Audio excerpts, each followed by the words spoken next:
આજરોજ city police સ્ટેશનના વિસ્તારની અંદર પાણી ગેટથી માંડવી તરફ જ્યારે એક માંજલપુરની મૂર્તિ જઈ રહી હતી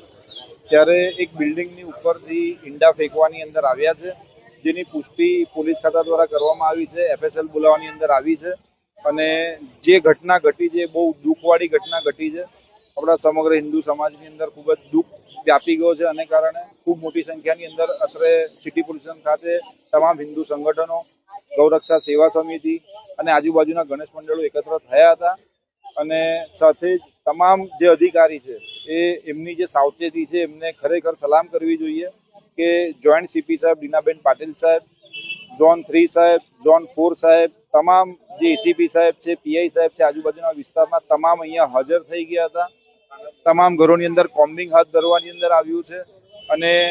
3 જણની અટક પણ કરવાની અંદર આવી છે અને પોલીસ ખાતા તરફથી ખાતરી આપવાની અંદર આવી છે કે જેને પણ આ કૃત્ય કર્યું છે એને છોડવાની અંદર નહીં આવે. અને અમે પણ વડોદરા ગણેશોત્સવ સેવા ટ્રસ્ટ તરફથી અમે લોકોએ પણ એક ડિમાન્ડ મૂકી છે કે સાહેબ આ લોકોને પકડીને અમના ટાંટિયા તોડવામાં આવે અને એમના વરઘોડા કાઢવાની અંદર આવે અને આખા ખાલી વડોદરા શહેર નહીં પણ આખા ગુજરાતની અંદર એક ઉદાહરણ બેસાડવાની અંદર આવે કે આવું કોઈ પણ કૃત્ય ધાર્મિક તહેવારો દરમિયાન કોઈ કરી ન શકે.